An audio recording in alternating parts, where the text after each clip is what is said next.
Prophet Muhammad, the kind messenger. A special boy in Mecca. A long time ago, in the hot, sandy city of Mecca, there was a boy named Muhammad. He was born in a year called the Year of the Elephant, when God saved the Kaaba from a big army. Muhammad had sparkly eyes and a smile that made everyone feel happy. His mom, Amina, and dad, Abdullah, loved him, but sadly, they went to heaven when he was very young. Muhammad grew up with his kind grandfather, Abdul Muttalib, and later his uncle, Abu Talib, in a cozy house near the Kaaba, a holy cube covered in a black cloth that shimmered under the sun.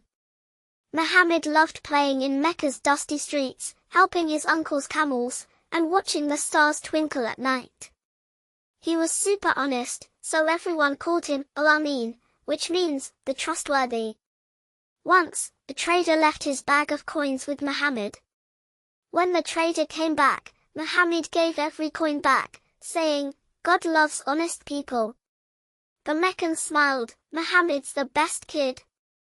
Even as a boy, he prayed to God, thanking him for the dates, milk, and sunny hills around Mecca. Muhammad becomes a prophet.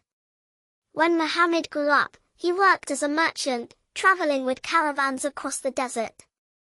He was kind to everyone, sharing his food with poor travelers and helping old people carry heavy bags. A wise lady named Khadija saw his goodness and asked him to work for her. She loved his honesty and kind heart, and soon they got married. They lived happily, raising their kids in a house full of laughter and prayers. One day, when Muhammad was 40, he went to a quiet cave called Hira to pray. He loved sitting there, watching the stars and thinking about God.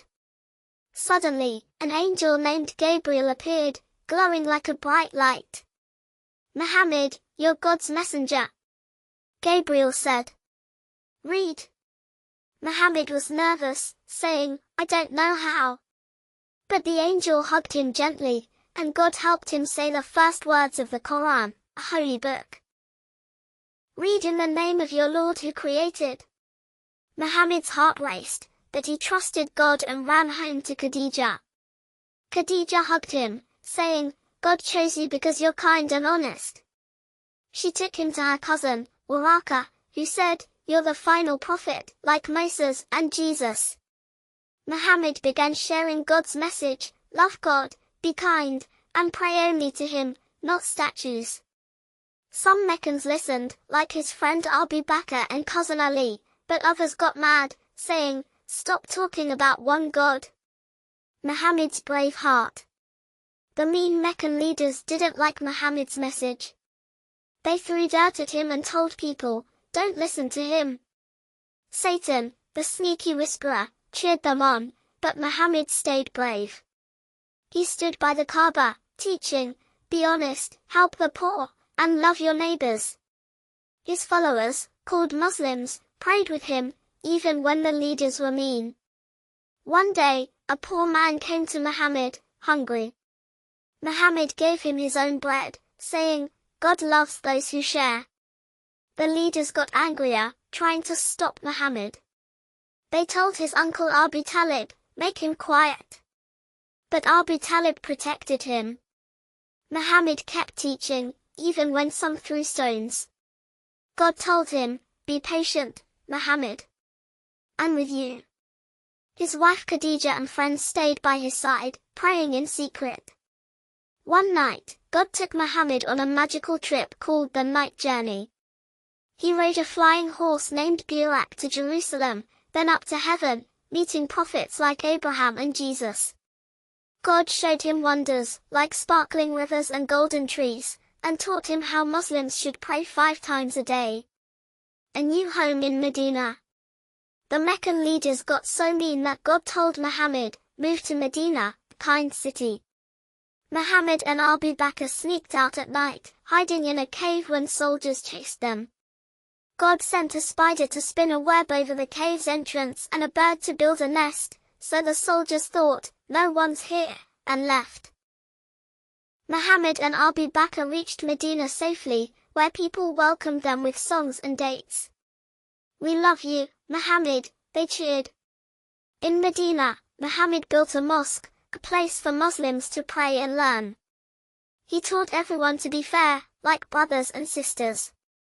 He made a big promise with the Jews and others in Medina to live peacefully. Muhammad said, "Help each other, don't fight, and trust God." The Muslims worked hard, planting gardens and sharing food. Kids loved Muhammad, climbing on his back during prayers, and he'd laugh, "You're my little friends." Muhammad's kind leadership. Some Meccans still wanted to fight, so Muhammad led his Muslims to protect Medina. In battles like Badr, God helped them win, even though they were small. Muhammad was gentle, saying, "Don't hurt anyone who doesn't fight."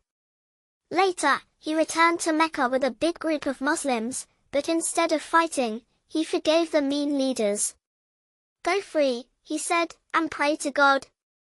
The Meccans were amazed and became Muslims, hugging Muhammad. The Kaaba was cleaned of idols, shining as God's house again. Muhammad taught the Quran's words, like, "Be kind to parents, help the poor, and tell the truth." He loved kids, patting their heads and giving them dates. When he grew old, he stood on a hill in Mecca, saying, "Love God and each other." I've shared his message. Soon after, he went to heaven, leaving Muslims sad but strong. His friend Abu Bakr said, "Muhammad's gone, but God's with us." Keep his lessons. Muhammad's story teaches kids to be honest, kind, and brave, like he was. Satan tried to stop him, but his love for God won. So, kids, when you're scared or tempted to be mean, pray like Muhammad and share a smile. God's love makes you shine brighter than the desert stars.